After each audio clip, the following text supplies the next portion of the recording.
We now invite the first keynote speaker to please come on the rostrum, please.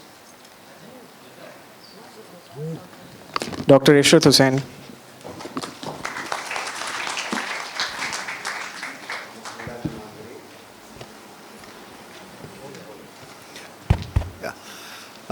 Madam President, members of the faculty, distinguished ladies and gentlemen, and dear students.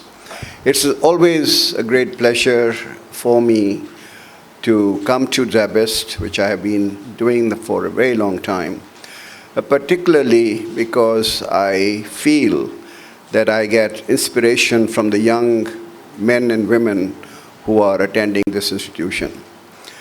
And I want to congratulate SZABIST for continuing this practice of having these global conferences so that the students can be exposed to the latest developments in the social sciences and education. I would like to preface my remarks that the world is going through very major changes.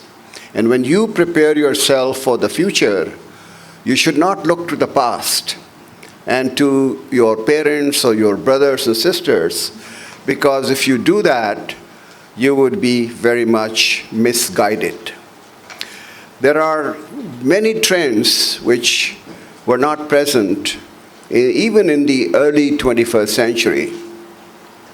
For example, we were all basking under the glory of globalization, where trade, capital flows, migration, and technology transfer have actually helped improve the standards of living of people in developing countries, reduced poverty from 2 billion people to 600 to 700 billion, boosted the incomes of the developing countries equivalent to that of the advanced countries.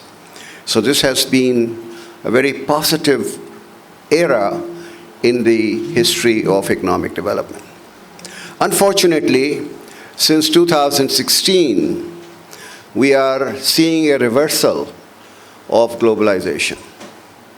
With both Trump and Biden administration coming to power in the United States, which is so far has been the hegemonic world power, there is a tendency towards isolationism, inward looking, and what I call as a protectionism.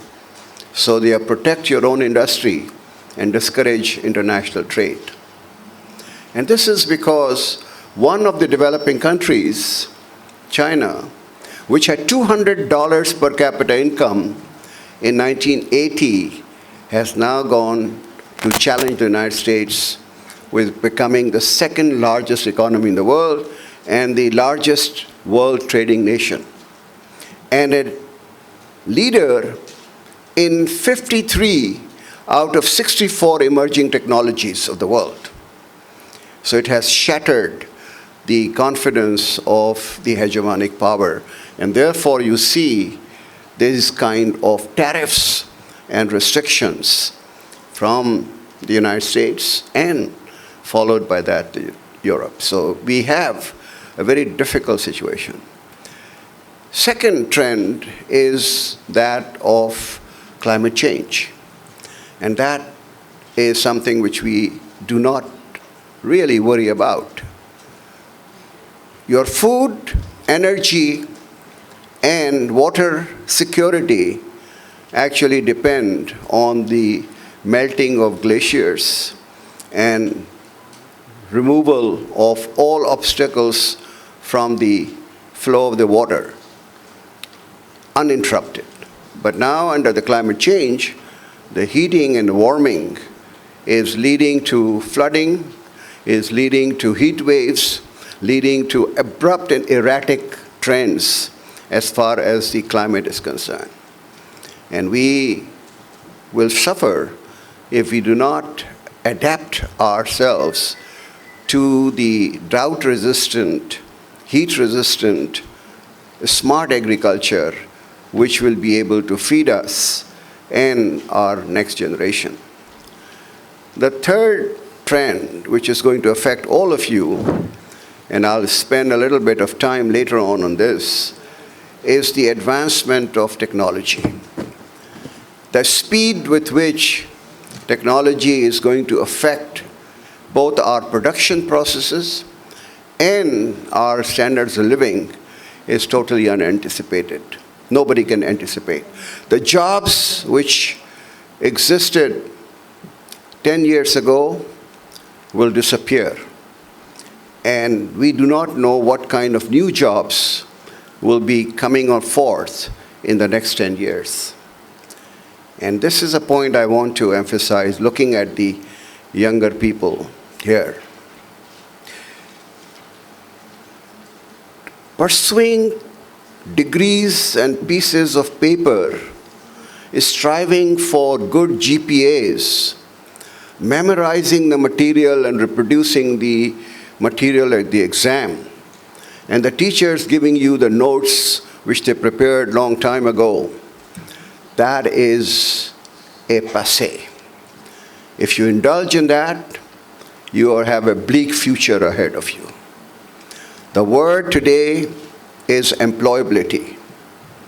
That means lifelong learning skills. You have to keep on updating you. You have to absorb knowledge, you have to assimilate knowledge, and you have to apply knowledge to solve the real problems of your country, and that is what employability is going to be in the future. If you do that, you will continue to be a useful and a productive citizen of the country. But if you, in the rut of just getting a degree, 33% of graduates of Pakistani universities are unemployed because they have got degrees in the subjects for which there is no demand in the country. Therefore, it leads to the educationist, and Madam Shahnaz Wazir Ali has been a pioneer in this field. We have to rethink this whole compartmentalization of education. कि अगर आपने engineering में जाना है तो ये pre engineering के subjects करो, अगर आपने मेडिकल में जाना है ये pre medical. This is nonsense. We need a holistic, integrated, without any partition, without any boundaries.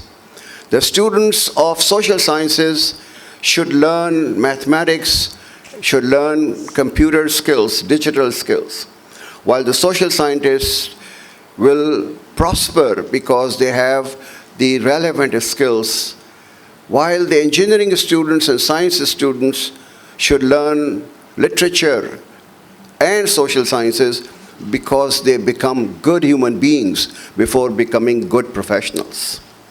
And that, I think, is something we are missing. We have made these silos in which you have to fit in. The word today is STEAM education. It used to be STEM education. Now it is a STEAM education. Science, technology, engineering, and creative arts and mathematics. Why creative arts? Look at advertising. Look at accounting. Look at marketing. It is what your creativity is, which is going to bring you the dollars of the day. So you have to choose the profession or the line in which you feel you are comfortable, because there is no bar in going for music, for art, for performing arts, because those are creative professions and you can do very well in those. But first, you must be a good human being, a very good citizen, and then a good professional.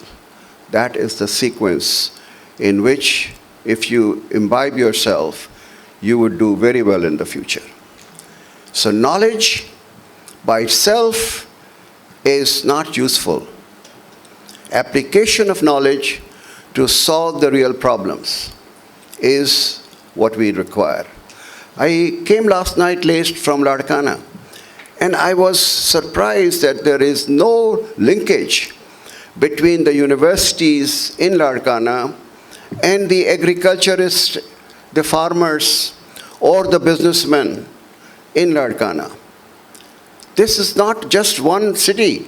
I go all over the country.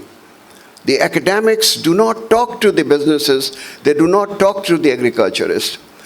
They have problems which require the attention of the academics. But the academics are writing esoteric papers to be published in the refereed journals, which can be read by only 10 people. I did my PhD in economics long time ago. I can't read any of the latest journal articles because my knowledge is completely, outdated. This is only a dozen people who can read the refereed journal articles. But we have problems of all kinds, of population growth, of lower productivity in agriculture. We have non-competitive industrial sector. And this is what the students and the teachers of the universities should do. And finally, because my time is over, I want you to be looking at global village as your destination. Do not look just inside Pakistan. There are now opportunities for you to go to the advanced countries and learn and expose yourself, and that is what the world is going to be. Japan and Korea already have a lower population growth rate, and being culturally monolithic, they have opened up their doors for the first time to the foreigners, but skilled foreigners. And they have asked Pakistan to provide them 30,000 professionals by 2030. That means you have to be tailor-made according to the requirements of the Japanese, learn the Japanese language. So have the Koreans done that. And Germany is going to be next on the declining curve, and then other European countries. So you have an aging population in the West, and you have surplus youth population in India, Pakistan, and Bangladesh. And this will actually be the transfer from the surplus to the deficient countries, which will help all of you. So those who are always criticizing brain drain, I tell them it is not brain drain. It is brain circulation in a global village.